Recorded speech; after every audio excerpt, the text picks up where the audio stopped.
നമ്മൾ വലിയ വലിയ പ്രവാസി അല്ലെങ്കിൽ വലിയ മണിമാളികകൾ കെട്ടിപ്പൊക്കിയ പ്രവാസികളെക്കുറിച്ച് പറയുമ്പോൾ അതിലൊക്കെ അഭിമാനമുണ്ട്. അവരുടെ കച്ചവടം, അവരുടെ ബിസിനസ്, അവരുടെ ഹാർഡ് വർക്കാണ്, അതിലൊന്നും ഒരു തർക്കമില്ല. പക്ഷേ ഇവിടെ സാധാരണക്കാരായിട്ടുള്ള ഇവിടുത്തെ ലേബർ ക്യാമ്പുകളിൽ ജീവിക്കുന്ന പ്രവാസികളുണ്ട്. അവർക്ക് ഈ ലോകമഹാസഭ കൊണ്ട് എന്ത് ഗുണമുണ്ടായി എന്ന് ഞാൻ നേരത്തെ ഇടതുപക്ഷത്തിൻ്റെ പ്രതിയോട് ചോദിച്ചപ്പോഴും അദ്ദേഹം അതിലേക്കൊന്നും വന്നില്ല. പിന്നെ അദ്ദേഹം പറഞ്ഞ മറ്റൊരു കാര്യം, 1000 കോടി വേണം പെൻഷൻ കൊടുക്കാൻ, ഈ 2 കോടി കൊണ്ട് എന്ത് ചെയ്യാൻ പറ്റും? ശരിയാണ് സാർ, അനിൽകുമാർ സാറേ, 2 കോടി കൊണ്ട് നിങ്ങൾക്കൊന്നും ചെയ്യാൻ സാധിക്കില്ലായിരിക്കാം. കാരണം മുഖ്യമന്ത്രിയുടെ വിദേശയാത്രയ്ക്ക് കോടികൾ ചിലവായിട്ടുണ്ട്. മുഖ്യമന്ത്രിയുടെ വീട്ടിൽ സ്വിമ്മിംഗ് പൂൾ ഉണ്ടാക്കിയതിന്, അവിടെ കന്നുകാലികൾക്ക് തൊഴുത്തുണ്ടാക്കിയതിന്, മാറി മാറി വരുന്ന ആഡംബര കാറുകൾ വാങ്ങിയതിന്, മുഖ്യമന്ത്രിയുടെ ഔദ്യോഗിക വസതിയിൽ 1-ാം നിലയിൽ നിന്നും 2-ാം നിലയിലേക്ക് കയറാൻ ലിഫ്റ്റ് ഉണ്ടാക്കിയതിന് ലക്ഷങ്ങളുടെ ചിലവാണ് നിങ്ങൾ ദൂർത്തടിച്ച് കളഞ്ഞിട്ടുള്ളത്. ഈ ലക്ഷങ്ങൾ മൊത്തം കൂട്ടിവെക്കുമ്പോൾ വീണ്ടും അത് കോടികളാവുകയാണ്. അപ്പോഴും നിങ്ങൾ പറയും 1000 കോടി ആവുന്നില്ലല്ലോ, ഈ 1000 കോടി ഇല്ലാത്തത് കൊണ്ട് തൽക്കാലം ഈ 5-10 കോടി ഇത്തരത്തിലുള്ള കാര്യങ്ങൾക്ക് ചിലവാകട്ടെ എന്നൊക്കെ പറഞ്ഞാൽ അത് പാവപ്പെട്ടവൻ്റെ വയറ്റത്തിലടിക്കുന്ന വർത്തമാനമാണ് താങ്കൾ ഇപ്പോൾ പറയുന്നത് എന്നതിൽ യാതൊരു തർക്കമില്ല. പിന്നെ ഇന്നിപ്പോൾ കുവൈറ്റിലെ ഈ അപകടത്തിൽ പാവപ്പെട്ട നമ്മുടെ പ്രവാസികൾ മരണപ്പെട്ടു. ഈ രാജ്യം ഭരിക്കുന്ന നരേന്ദ്രമോദി, ഇപ്പോൾ ഈ കേരളത്തിൽ നിന്നും തെരഞ്ഞെടുക്കപ്പെട്ടിട്ടുള്ള BJPയുടെ കേന്ദ്ര സഹമന്ത്രി ഉൾപ്പെടെ അദ്ദേഹത്തിൻ്റെയൊക്കെ ചില ആക്ടിങ്ങുകൾ കാണുമ്പോൾ ഇവരെന്തോ മലമറിച്ച് വന്നിട്ട് നിൽക്കുന്ന പോലെയാണ് എനിക്ക് തോന്നുന്നത്. ആ കേന്ദ്ര സർക്കാർ പ്രഖ്യാപിച്ചത് കേവലം മരണപ്പെട്ടവർക്ക് 2 ലക്ഷം രൂപയാണ്. നിങ്ങളൊന്ന് ആലോചിക്കണം, ഈ 2 ലക്ഷം രൂപ കൊണ്ട് ഒരു സാധാരണക്കാരൻ, നമ്മൾ ഇന്നിപ്പോൾ നിങ്ങളുടെ ചാനൽ ഉൾപ്പെടെ ഈ മരണപ്പെട്ട പ്രവാസികളുടെ വീടുകൾ കണ്ട്, ഓലമേഞ്ഞ വീടുകളുണ്ട്, കട്ട വിരിച്ചിട്ട് കട്ട വെച്ച് കെട്ടിയിട്ട് വീട് പണി പൂർത്തീകരിക്കാത്ത പ്രവാസികളുണ്ട്. അവർക്ക് മാന്യമായിട്ട് ഒരു പണം പാക്കേജ് പോലും പ്രഖ്യാപിക്കാൻ ഈ രാജ്യം ഭരിക്കുന്ന സർക്കാരിന് സാധിച്ചിട്ടില്ല. ഇപ്പോൾ കേരളം തന്നെ 5 ലക്ഷം രൂപയാണ് പ്രഖ്യാപിച്ചത്. ഞാൻ പറയുന്നു, കേരളം ഇതിനകത്ത് ഇപ്പോൾ നിങ്ങൾ ഈ ദൂർത്തടിച്ച് കളയുന്ന കാശുണ്ടല്ലോ, കേരളം മിനിമം ഒരു ആ മരണപ്പെട്ട ആൾക്ക് ഒരു 10 ലക്ഷം രൂപയെങ്കിലും കേരളത്തിലെ സർക്കാർ കൊടുക്കണമായിരുന്നു. കാരണം ഇന്നൊരു 5 ലക്ഷം രൂപക്ക് ഒരു ശരാശരി ലൈഫ് പദ്ധതിയിലെ വീട് പോലും വെക്കാൻ പറ്റത്തില്ല എന്നുള്ളത് നമുക്ക് എല്ലാവർക്കും അറിയാവുന്ന ഒരു കാര്യമാണ്. ഇപ്പോൾ കുവൈറ്റിലെ അമീർ, അദ്ദേഹത്തിൻ്റെ പേര് ഷെയ്ഖ് മിഷാൽ അൽ അഹമ്മദ് അൽ ജാബിർ അൽ സബാഹ്, അദ്ദേഹം ഈ മരണപ്പെട്ട പ്രവാസികൾക്ക് വേണ്ടി ലക്ഷക്കണക്കിന് രൂപയാണ് ഓഫർ പ്രഖ്യാപിച്ചിട്ടുള്ളത്, അവരുടെ വീടുകളിൽ എത്തിച്ചു കൊടുക്കുമെന്ന് പറയുന്നത്. അതുമാത്രമല്ല, ആ മരണപ്പെട്ട ആളുകളുടെ ബന്ധുക്കൾക്കോ അവരുടെ ഏറ്റവും അടുത്ത ബന്ധുക്കൾക്കോ വീണ്ടും കുവൈത്തിൽ ജോലിയും ഓഫർ ചെയ്യുകയാണ്. അതായത് കുവൈറ്റിലെ അമീർ പോലും ആ പ്രവാസികളോട് കാണിക്കുന്ന കാരുണ്യം ഈ രാജ്യത്തെ പ്രധാനമന്ത്രിയോ ഈ രാജ്യത്തെ വിദേശ സഹമന്ത്രിമാരോ ആരും കാണിച്ചിട്ടില്ല എന്നതിൽ യാതൊരു തർക്കമില്ല.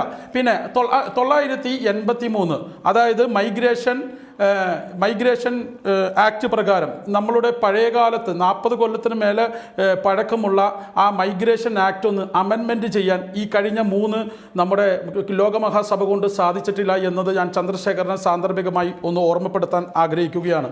അതുപോലെ തന്നെ ഇപ്പോൾ നമ്മുടെ ഇവിടെ ജോലി നഷ്ടപ്പെട്ട പ്രവാസികൾ നോർക്കയിൽ രജിസ്ട്രേഷൻ നടത്തിയവരുണ്ട്. ഈ കോവിഡ് വന്നിട്ട് കേരളത്തിലെ മുഖ്യമന്ത്രി ഒരു ദിവസം ചാനലിൽ വന്ന് തള്ളിമറിച്ചല്ലോ, നോർക്കയിൽ രജിസ്റ്റർ ചെയ്തോ, നിങ്ങൾക്ക് പെൻഷൻ വരും, നിങ്ങൾക്ക് കേരളത്തിൽ സർക്കാർ ജോലികൾ ലഭിക്കും, അല്ലെങ്കിൽ സർക്കാരിൻ്റെ ഭാഗമായി മറ്റ് ജോലികൾ ലഭിക്കുമെന്നൊക്കെ തള്ളിമറിച്ചവരുണ്ട്. ഇപ്പോൾ എൻ്റെ വീട് ആലുവയിലാണ്. എൻ്റെ വീടിൻ്റെ തൊട്ടടുത്ത് സഖാവ് അലിക്കുഞ്ഞുണ്ട്. ഞങ്ങളൊക്കെ അലിക്കുഞ്ഞു മാമ എന്നാണ് വിളിക്കുന്നത്. അതായത് എൻ്റെ ഓർമ്മ വെച്ച കാലം തൊട്ട് ഈ നിമിഷം വരെ ഈ CPM-ഉം ഇടതുപക്ഷ സർക്കാരും എന്ത് പോക്കൃത്തരം ചെയ്താലും ആ പാർട്ടിയെ ന്യായീകരിക്കുന്ന ഒരു അന്തംഗമ്മിയായ ഒരു പാവപ്പെട്ട ഒരു സഖാവ്, അദ്ദേഹം നോർക്കയിൽ രജിസ്റ്റർ ചെയ്തിട്ട് കുറേ വർഷങ്ങൾ കാത്തിരുന്നു. ഇപ്പോൾ വിളിക്കുമെന്ന്. പാവപ്പെട്ടവന് ജോലിയും കിട്ടിയില്ല, ഒരു തേങ്ങയും കിട്ടിയില്ല. അവസാനം ഇപ്പോൾ ആലുവ മാർക്കറ്റിൽ ഒരു സൈക്കിളിൽ പഴം വിറ്റ് ജീവിക്കുകയാണ് ആ പാവപ്പെട്ട സഖാവ് അലിക്കുഞ്ഞ്. ഇതുപോലെ ആയിരക്കണക്കിനല്ല 10,000-കണക്കിന് മനുഷ്യന്മാർ ഈ നോർക്കയിൽ രജിസ്ട്രേഷൻ നടത്തിയിട്ട് ഇവിടെ കാത്തിരിക്കുന്നുണ്ട്. ഈ നോർക്ക കൊണ്ട് എന്ത് ഗുണമാണ് ഇവിടുത്തെ പ്രവാസികൾക്കുള്ളത്? ഇവിടുത്തെ അല്ലെങ്കിൽ ഈ ഞാനിപ്പോൾ പറഞ്ഞല്ലോ, ഇപ്പൊ ലോകമഹാസഭയിൽ നിങ്ങളുടെ ഇടപെടുകയാണ്. അപ്പോൾ അതുകൊണ്ട് കൺക്ലൂഡ് ചെയ്യൂ. ഞാൻ ചോദിക്കട്ടെ, ഈ ലോകമഹാസഭയിൽ ഇല്ലെങ്കിലും ഇത് നടന്നില്ലെങ്കിലും ഈ യൂസഫ് അലി പാവപ്പെട്ടവനെ സഹായിക്കുന്നവരാണ്, JK മേനോൻ പാവപ്പെട്ടവരെ സഹായിക്കുന്നവരാണ്. അപ്പോൾ മഹാസഭയുടെ വേദിയിൽ ഇരുന്നു കൊണ്ടാണ് ഇവർക്ക് ഇവർ ഇതൊക്കെ പാവപ്പെട്ട പ്രവാസികളെ സഹായിക്കാൻ അവരുടെ സഹായം പ്രഖ്യാപിച്ചതെന്നൊക്കെ വെറുതെ തമാശക്ക് പോലും ബെന്യാമിനെ പോലെയുള്ളവരൊക്കെ പറയരുത്. കാരണം ബെന്യാമിനൊന്നും പറഞ്ഞിട്ട് കാര്യമില്ല. കാരണം ഇടയിൽ നൈസായിട്ട് എന്തായാലും അതിനൊരു പരിസമാപ്തി ആയിട്ടുണ്ട്. അഡ്വക്കേറ്റ് അനിൽകുമാർ, ജിൻഷാദ്, കോൺഗ്രസിൻ്റെ പ്രതിനിധി, ഉന്നയിച്ച ആരോപണങ്ങൾ താങ്കൾ കേട്ടിട്ടുണ്ടായിരിക്കും. ലോക കേരള സഭ കൊണ്ട് ഒന്നും നടക്കുന്നില്ല, പ്രവാസികൾക്ക് കൊടുക്കും എന്ന് പറഞ്ഞ കോവിഡിന് ശേഷം അതുപോലെ തിരിച്ചു വന്നവർക്ക് ഒക്കെ കൊടുക്കും എന്ന് പറയുന്ന ആനുകൂല്യങ്ങൾ പോലും കൊടുക്കാൻ കഴിയുന്നില്ല. അതിലും മെച്ചപ്പെട്ട ആനുകൂല്യങ്ങൾ നേതാക്കളായ മുതലാളിമാർക്ക് പ്രഖ്യാപിക്കാൻ കഴിയുന്നുണ്ട് എന്നാണ് അദ്ദേഹം പറയുന്നത്. എന്താണ് ആ വിമർശനങ്ങൾക്ക് CPIM-നുള്ള മറുപടി?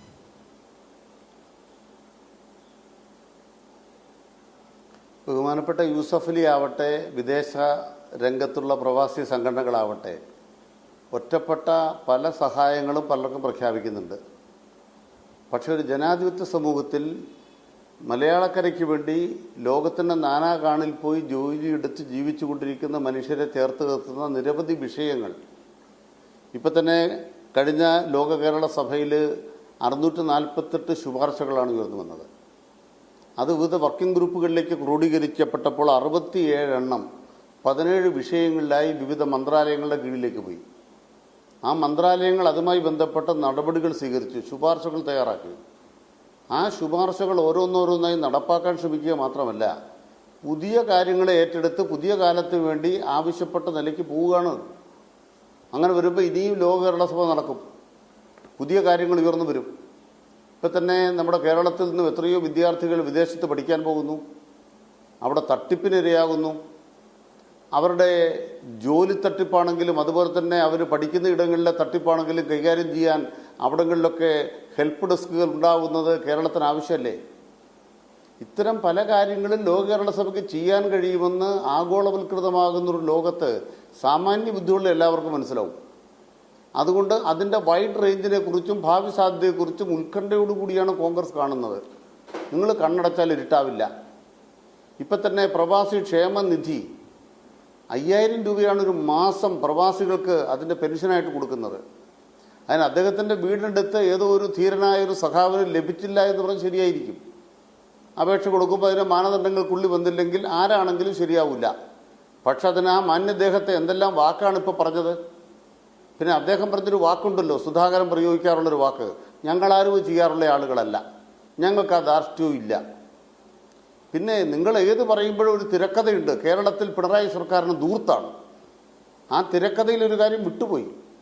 അവിടെ ക്ലിഫ് ഹൗസിനകത്തൊരു നീന്തൽക്കുളമുണ്ട്, അത് നന്നാക്കി എന്ന് പറയുന്ന തിരക്കഥ വിട്ടുപോയി. ഇന്നെന്താ പറയാതിരുന്നെന്ന് ഞാൻ അത്ഭുതപ്പെട്ടു. നീന്തൽക്കുളം ഉണ്ടാക്കിയത് കരുണാകരനായിരുന്നു, അദ്ദേഹത്തിന് നീന്താനായിരുന്നു. അത് കുഴിച്ചു മൂടാൻ പിണറായി തീരുമാനിച്ചില്ല എന്ന് പറഞ്ഞാൽ ഞങ്ങളത് തലകൊണ്ടേക്കാൻ തയ്യാറാണ്. പിന്നെ ലിഫ്റ്റ് വെച്ചിരിക്കുന്നത് 2 കൊല്ലത്തേക്കല്ല, അടുത്ത മുഖ്യമന്ത്രി ആര് വന്നാലും ആ ക്ലിഫ് ഹൗസിലാണ് താമസിക്കേണ്ടത്. അവിടെ ഇത്രയും വലിയ പഴക്കമുള്ള ഒരു കെട്ടിടം അനിൽകുമാർ തുടരൂ, ഇനി 4 മിനിറ്റാണ് നമുക്കുള്ളത്. ആര് കുളിച്ചാലും കുളിച്ചില്ലേലും ഞാൻ പറയട്ടെ, നീന്തൽക്കുളം നവീകരിച്ചു എന്നങ്ങ് പറയാൻ വിട്ടുപോയി. ഒരു ക്ലിഫ് ഹൗസിൽ നീന്തൽക്കുളം നവീകരിക്കുന്നോ ലിഫ്റ്റ് വെക്കുന്നോ ഒക്കെയാണോ കേരളത്തിൻ്റെ? ഞാൻ ഒറ്റക്കാര്യം ദയവായി അങ്ങയുടെ ശ്രദ്ധപ്പെടുത്താം. ഉമ്മൻചാണ്ടി സർക്കാരിൻ്റെ അവസാനത്തെ ബഡ്ജറ്റ് 72,000-73,000 കോടി രൂപയുള്ളൂ. ഇന്ന് ബാലഗോപാലിൻ്റെ ബഡ്ജറ്റ് 1,84,000 കോടിയാണ്. നിങ്ങളുടെ ഭരണം പോയ പിന്നെ 8 കൊല്ലക്കാലം കൊണ്ട് 1,00,000-ലേറെ കോടി രൂപയുടെ ബഡ്ജറ്റ് വർദ്ധിച്ചു. അനിൽകുമാർ, മുഖ്യമന്ത്രി തന്നെ ഇന്ന് ലോക കേരള സഭ എന്ത് ചെയ്തു എന്ന്, കഴിഞ്ഞ നിർദ്ദേശങ്ങൾ എന്തൊക്കെയായിരുന്നു എന്നും ലോക കേരള സഭ എന്ത് ചെയ്തു എന്നും അദ്ദേഹത്തിന്റെ പ്രസംഗത്തിൽ വിശദമായി പറയാൻ സമയമില്ല എന്ന് പറഞ്ഞുകൊണ്ട് തന്നെ സൂചിപ്പിച്ചു പോയിരുന്നു.